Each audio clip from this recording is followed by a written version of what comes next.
Hello and welcome to this session at ATM Virtual on using social media to build trust and confidence in tourism.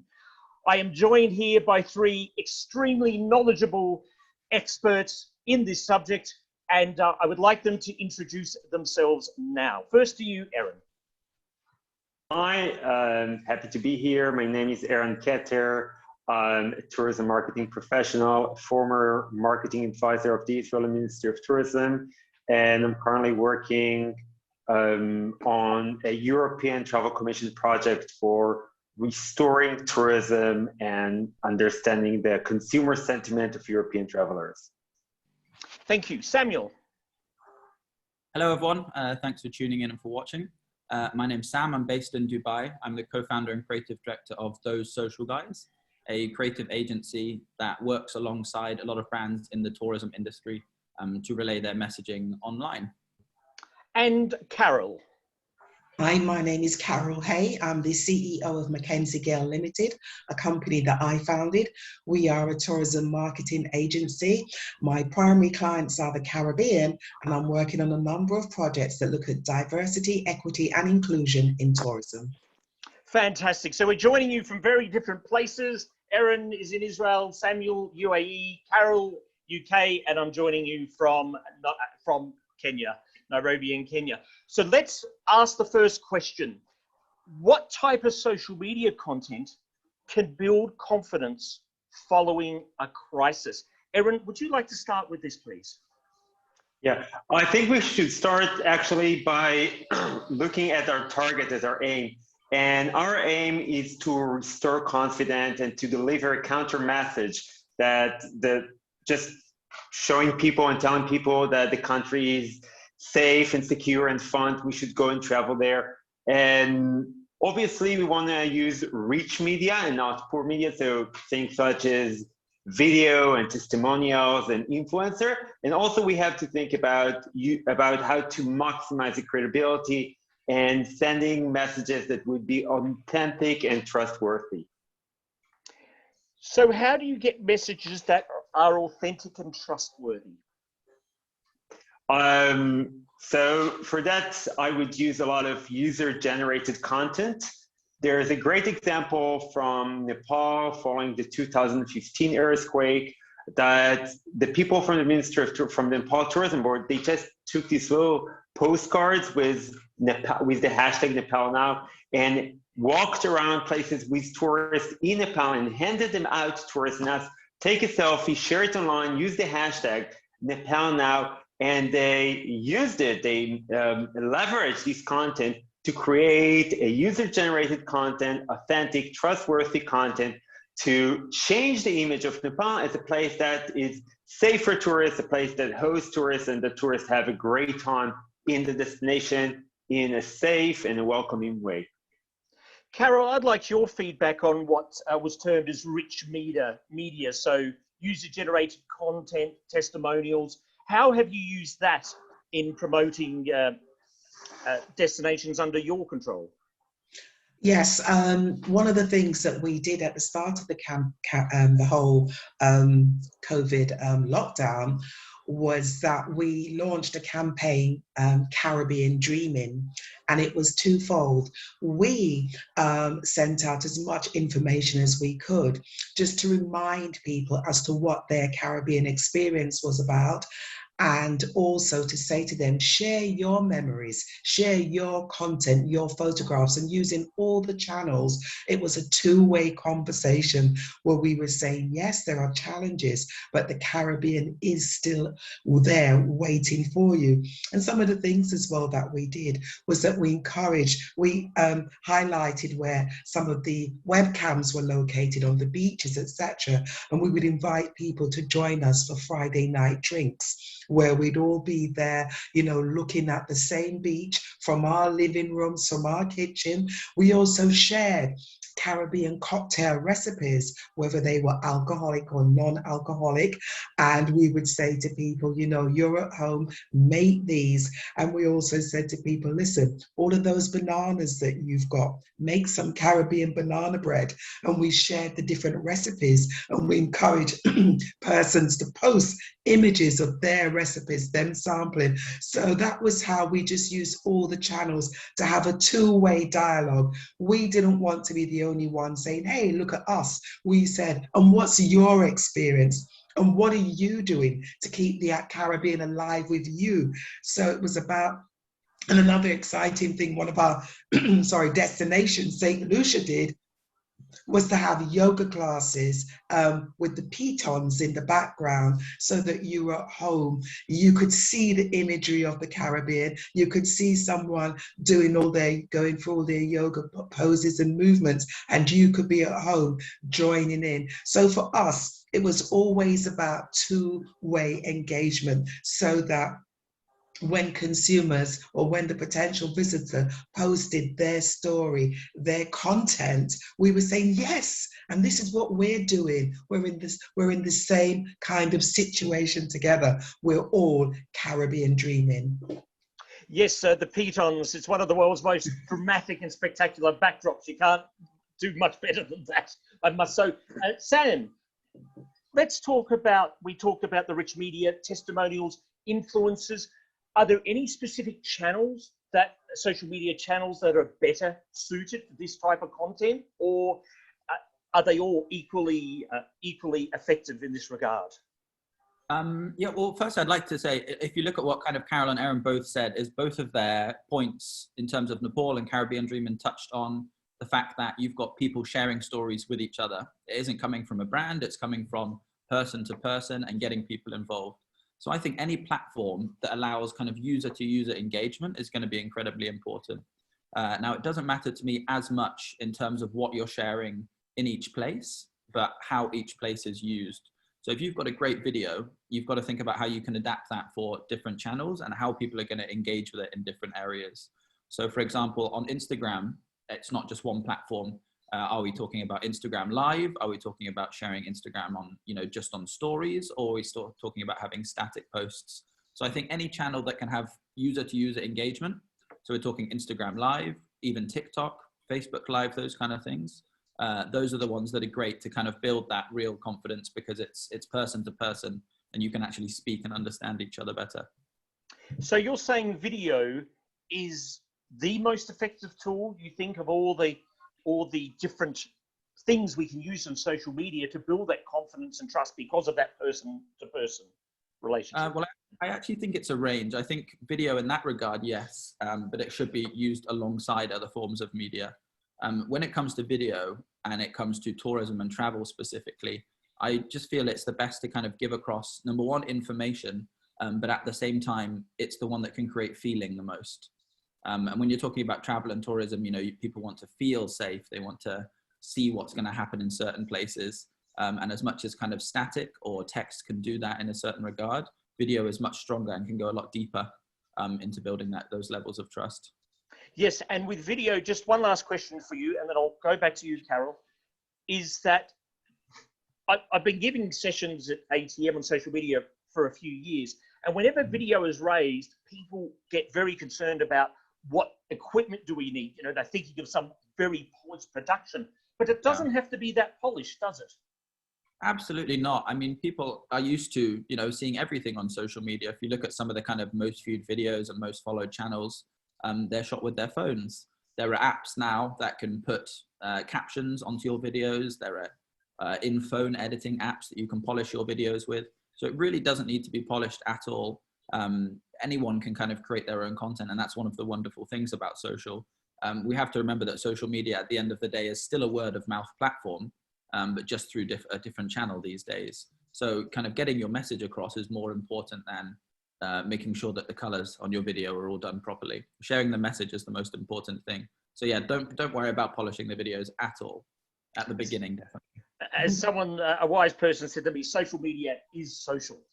So you need to be social on social media. You can't get the social element. Yeah, you can't take the social out of social media. Okay. Carol, some examples about using video rather than, say, live webcams, using video in promoting the Caribbean?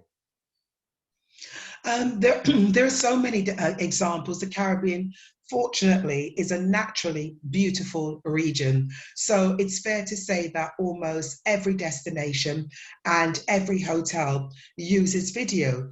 But what I am seeing now is that they're trying to have a lot more people in the videos, and I think that's important. One of the things that COVID has done to tourism, and particularly where social media is concerned, is to level the playing field. We're all now trying to reach potential visitors with the same platforms, the same tools. But my advice to destinations is that the world is aware that we have been through a challenging time, and they're looking forward to that vacation experience. And what they want the video to do is to tell the truth. People do not want to walk into environments, countries, destinations, and see something and see a reality that's totally different. So they want to ensure that when they get there, that everyone, the community, is also being looked after. You know, you'll see a wonderful video and it's so welcoming, and then they don't want to get there, and then there are issues because people haven't been vaccinated, they're not, or if they desire it, that is, they're not being looked after, they're not being tested. They want to ensure that the truth is being told.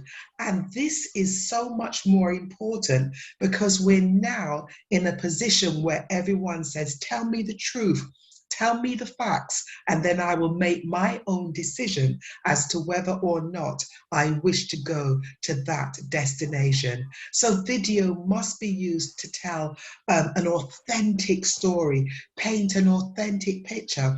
And when you actually get to that product or destination, the gap, the differences should not be so wide that like, oh, where am I? Oh, that place didn't look like that. So I know we all, you know, Sam speaks about, you know, we don't have to be worried about the color and change all of these superficial things. Video is going to help us to tell the real story. And when the visitor gets there, what the video should have done is to allow them to now continue the same experience, but now as a lived experience, because the video painted a picture of this is what you're going to do. And now step out of the video, step into reality, and the process is still the same in terms of what is available, in terms of the people. One of the challenges for me, and this is just as someone who's really diving very deeply now into diversity, equity, and inclusion in tourism,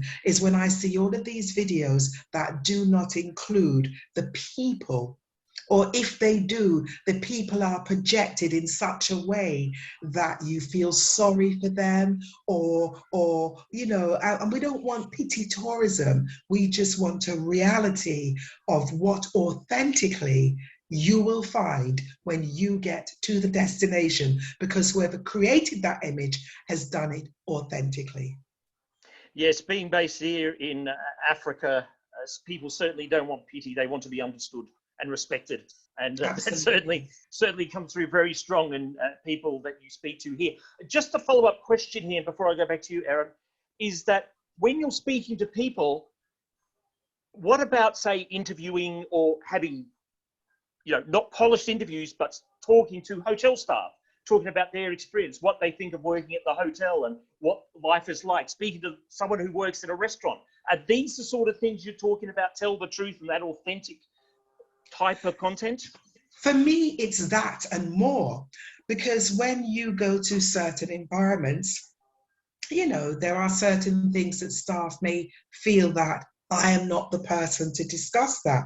So you may not necessarily get the type of answer that your viewers or listeners or followers or fans want. So I always take it into the community. I believe in going into the markets, the craft markets, the food members, speaking to the man on the beach that's chopping jelly coconuts, speaking to the vendors, the wood carvers. Those are the people who I like to speak to really, or someone who runs a food shop on the beach where you're going to go into and get that authentic Caribbean taste. Of course, I'll speak to, people in hotels and restaurants, but I always find if you want to find out the real heart and soul of a community, go to the people on the streets who are living every day, selling their food, their products, their crafts, doing their walking tours. I find that their stories are not so curated, but come from the heart, and they will really just share some funny anecdotes with you because they're out there living every day in the communities and have so much to share. It's a mix. It depends on the message you want. There are different sources. And I think what's important is to be willing to go out there and identify all the sources and then make them comfortable, put them at ease, develop the type of environment where you're almost, just saying, hey, so what do you feel about this? What are your thoughts? And then they'll not think they've got to stand to attention, but they can just speak to someone who they trust and they built rapport with. Yeah, I do travel photography for those who don't. I'll get to you, Samuel. And you never get a good portrait when you meet someone, say, can I take a photo? You spend time. I can spend hours with someone before I take their photo. Yes. And you can tell, you can see it in their eyes, the comfort you can see in their eyes. And without a doubt, take time before you press the record button. Samuel, I'll go to you, and then I'll go to Aaron to ask for his comments about this. Samuel. Yeah. Sure, yeah, it was just a quick one to add on. I agreed with everything that Carol said, and I think that the way that of using people inside your video is your link between video and reality. If you've seen somebody in a video or you've seen a certain shop, and then when you go to that destination, you see that place, it kind of makes it more real for you. And also those people they're better than influencers because they're natural brand ambassadors and they're tour guides at the same time. So making the most of kind of your natural brand ambassadors, whether that's key members of your staff or people in your local community, is something that you can do to kind of really generate trust, and it's super important to do that. Very good. Okay, excellent point. Aaron, we're talking about using people in the street, people in hotels, telling the truth. How do you see this as working from your research? How effective is this? Well, when we come to think about creating a trustworthy image, so I think that there are some speakers who would go through the camera in a better way, in a more trustworthy manner. And these are indeed the people on the streets or tourists at the destination. And it's the best if this is content that people create by themselves.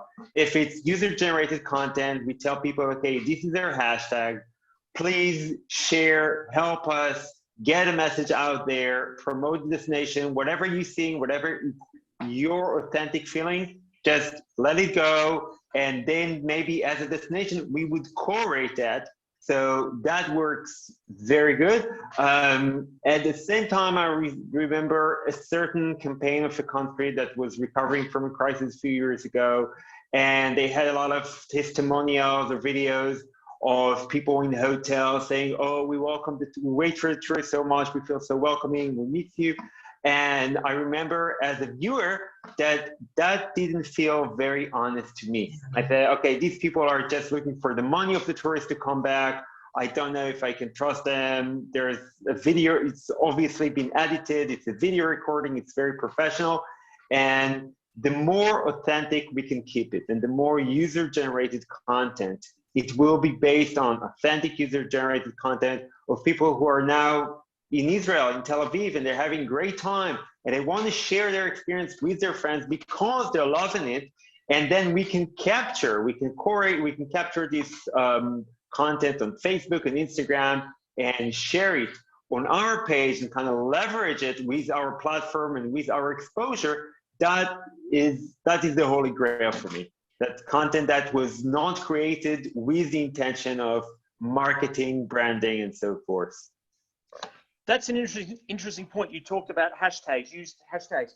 I have seen, and I will not mention the travel brands, but they'll talk to people about use your hashtag. When you come here, use the hashtag. But the brand that's saying to use the hashtag, the destination, will never respond, will never retweet, will never share. And that is, to me, is totally wasted opportunity. You've made all the effort to encourage people to use a hashtag and to go online, and there is no engagement at all from the host account. And I have seen this so many times, and it is really a wasted opportunity. So if you are going to do that, you need to ensure that you respond and you create that conversation from that. And when you create a conversation, say, let's say we go to a country and you post something and use the hashtag, and then the country actually responds and says, you know, fantastic photo, or glad you enjoyed it, that makes the person feel really good that they have been recognized in this way. So that's something that I have seen. It's one of the, I think one of the improvements that a lot of destinations and other places, hotels could make, is to share the content. Sam, did you want to say something on this? Hang on, you're muted, Sam.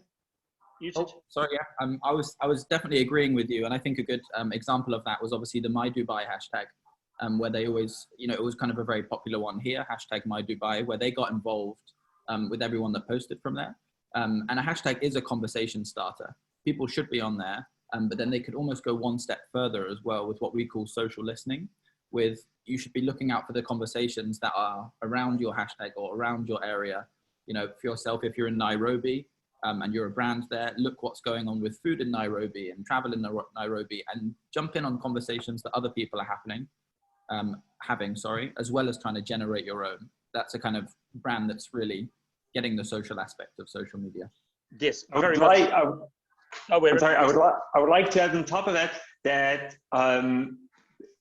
letting tourists know your hashtag and communicating with that hashtag is just one way of leveraging user-generated content. I think the most basic infrastructure is, of course, to have a free Wi-Fi throughout the destination, and it's so critical because you want to allow people to share things at the moment in the most simple, convenient, straightforward manner. And also we're talking a lot of different things about identifying photo opportunities in the destination and putting your hashtag there, about creating these like selfie moments or Kodak moment. Can you still say Kodak moment? I'm not sure.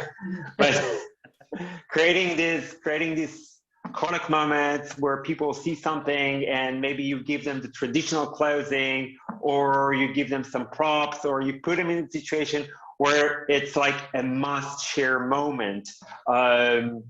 So there is doing that, and there are destinations, there are hotels that are using photo booths.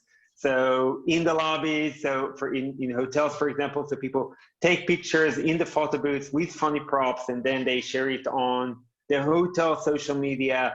And there are so many other fun and engaging ways to work with tourists and encourage them to create user-generated content. On some places that have worked well with these tools, they allow to create the tourists to share multiple pieces of content during every day. So if we're talking about the destination that hosts, or a hotel that hosts 300 or 400 guests per night, so this hotel has the potential of creating over 1,000 pieces of user-generated content every day that you can kind of curate and choose from it, as long as you encourage the users to do it on the right way.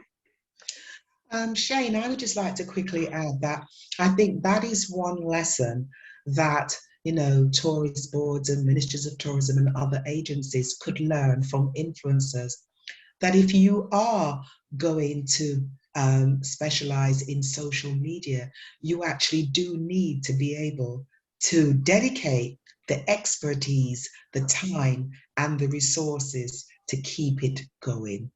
And I think that in many established tourism institutions, there is still not enough emphasis on the management of social media, that it does actually take a person whose job it is, who has the tools, the knowledge, the resources to keep the conversation going.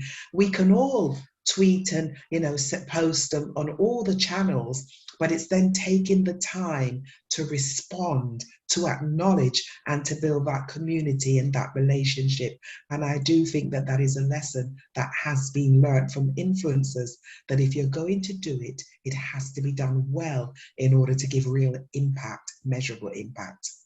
I borrow you for my next pitch. Sam, just wait. Sam, you were going to say something? I just said I'm going to borrow Carol for my next sales pitch. That was great.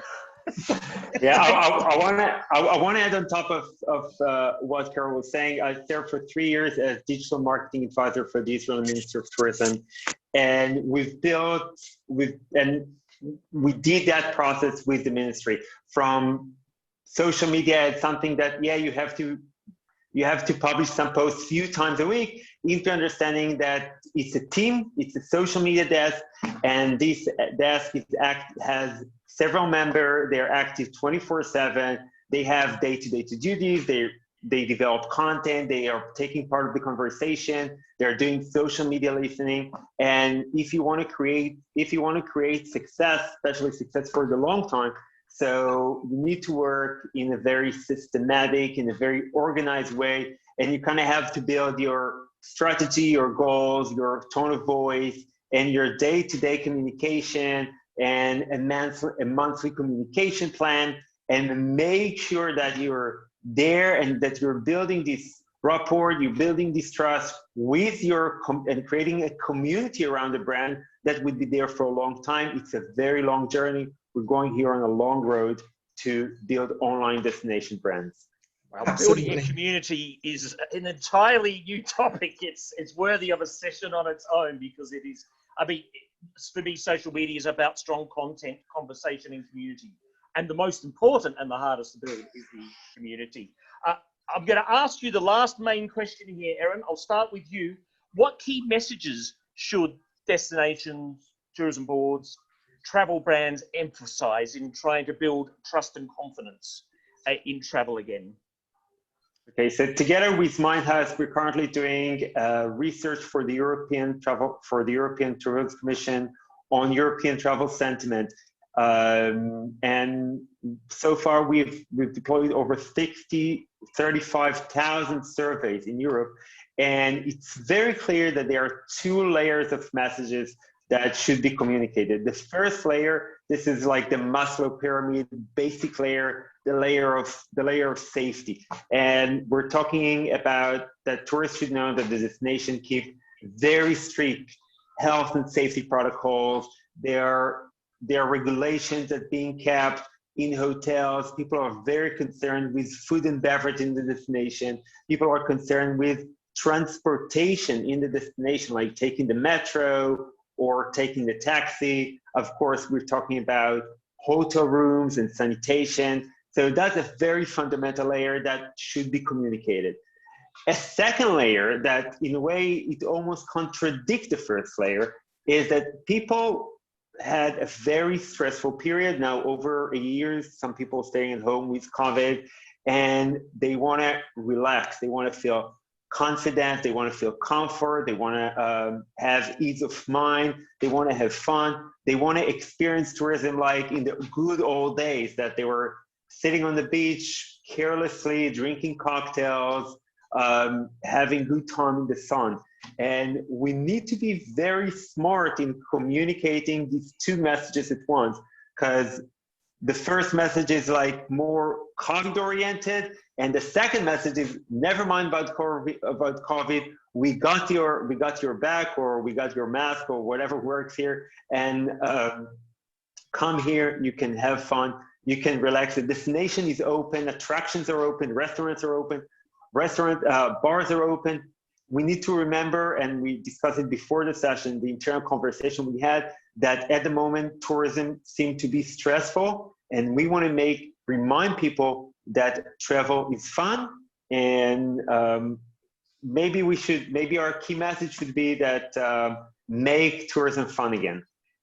Yes, I've always said that people will travel again in numbers when they are confident and comfortable. And until that happens, if people think that there's a possibility of quarantine, if people think, oh, I have to go through this PCR test for those who've had them, it's not a comfortable experience. When people are confident and comfortable, that's when tourism will start on a large level. Up until then, you'll see people still go who really love travel, but in terms of that larger scale of tourism, confidence and being comfortable. I want Sam, would you like to speak about what key messages should be emphasized based on what Erin just commented on? Sure. Yeah, I completely agree with what Erin said about the kind of two levels. Number one, safety, and number two, the travel. We've kind of been creating those pieces of content ourselves. And I just wanted to touch on kind of how we've done them. Because I think the safety element, it's people want to know about it, but it's not beautiful content. It's not, shareable and all that kind of thing. So we've just made sure that that message with the key points that have been touched on has been shared multiple times, but not put forward in somebody's face. And the second level kind of we've touched on, we've more said that the experience that you're going to get from traveling or from visiting a certain place is the experience that you want.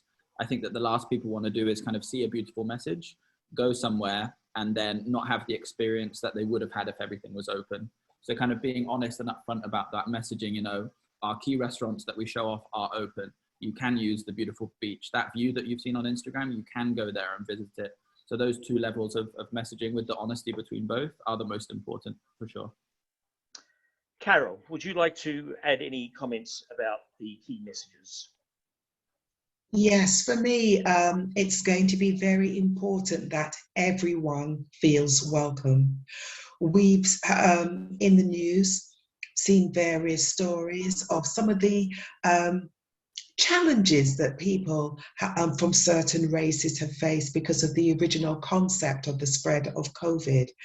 And as the world opens up and people decide that they want to travel, people need to genuinely feel that they are going to a place where they will be welcomed, where they can go out and they can have experiences. So I think a lot of the messages out there will have to speak about the real welcome, where you can go, where you can stay, where you can find information. Another aspect will be the process of getting home. It's not like the days where once you've had a wonderful experience, you book and you go home. So everyone needs to know, what do I actually need to go back home? Will I need to take a test? Will I need to quarantine? If I have to take the test outside of my home country, where do I go to access this information? Is it available in many languages? Is it available for those who are hearing impaired, visually impaired? It's about now creating a tourism that everyone can experience. Why? Because it's been so much more, it has become so much more important to us now. It's almost a case of you never know what you had till it's gone. And since the right to travel has been taken from all of us, when we finally get it back, boy, are we ready to explore. But we want to be confident that we're going to a place where not only our money is welcome, but everyone is welcome, regardless of where they're from, what their preference is, what they look like, how able they are. And those are some of the things that we want to get across in the messaging across our platforms, that if you're truly open as a destination, state how information can be received. Because before we get to the stage where it's all fun and party and games and how tourism was like in 2019, we've got to remember that that path to actually get into the destination has changed. And all of us, whether we work for ourselves, for destinations, for hotels, whatever role we play in this tourism storytelling process, we have to tell the story truthfully, timely, and through the right channels, because building consumer confidence is now the duty of every single person who's involved in tourism. And we do have a greater duty of care because we're dealing with an excited but consumer or marketplace, but all just a little bit weary, because what we don't want is to get stranded. You know, when we're ready, listen, there's no place like home. And when you're ready to go, you don't want anything to stand in your way. So we've got to prepare through our channels to make the decision to purchase, to have the experience, and to get back home safely and with such memories that they want to generate content themselves. Yes, that anxiety is something that definitely needs to be addressed. And something else, and something I've passionately believe in, is more diversity in content promoting destinations. Dubai does a very good job on this. Just look at the marketing videos for Dubai, but there are so many destinations and so many hotels and so many tour operators, and the only people you see in their publicity material, videos and photos are white. And that really needs to change. This is an idea that should have changed long ago. And it's good to see some of it changing now, but we still have quite a distance in this regard. One final question from each of you. We're coming up to our time here. The last question, we'll start with you, Carol. What is the final piece of advice for using social media to build trust and confidence in tourism to our audience? What one last piece of advice do you have? Attract everyone, because there is something for everyone in every destination. And you can only do that by working with a wide sphere of influencers and through all the channels available to you. It's a case of cast your net much further now. I know that many of us, including myself, we've been very traditional about how we do things in our marketing. This is the profile of the visitor that we want. Yeah, great. But guess what? There's so many more people out there who want to explore, to experience, to taste, to listen, to feel, to touch. And we are the channels. We are the ones. And the more diversified the group of influencers and channels that we work with will be, the greater potential to increase the competitiveness of any product or service by attracting more users, followers, and say, this is what we have. And you can't do that just by using one method or one voice or one tone. Diversify everything now and be welcoming to all. Thank you, Carol. Sam, your final thoughts. Okay, for me, number one is about the messaging that you're sharing. So think about the platforms and the media types and where your messaging is going. The example that I always share with people is everybody follows their friends on Instagram. Nobody follows their friends on YouTube. So remember how people use each other's platforms and put your messaging out there. Number two, something that we touched on earlier, be authentic and truthful in your messaging. And number three, the final thing that we touched on, and I think is always the number one point in kind of any discussion around this topic, remember the social aspect of social media. Face to face, keep it social. Remember that there are people behind the screen looking at your content. Thank you, Sam. And Erin, final words. I said, although our discussion is social media, so my last piece of advice is to think in what we call digital 360. So people are on social media, but they're also on a bunch of different places. If it's reviews website or search engines or Google Maps or reading articles in online newspapers or online bloggers or whatever they are, and we want to make sure that wherever our audience go, we'll meet them, specifically online, and we'll be there on YouTube, on blogs, on news websites, on search engines, wherever they go, and we want to kind of surround them and almost hug them with our messages to make them feel that this is the right place, and kind of walk them in with remarketing, with other strategies, into like walk them hand in hand into our funnel and make them come to the destination. Thank you very much. A big thanks for the time and expertise shared by our panelists. Thank you to Carol, Sam, and Erin. And thank you to you for viewing this session about how to build trust and confidence in social media. My name is Shane Dallas. Enjoy the rest of your time at ATM Virtual.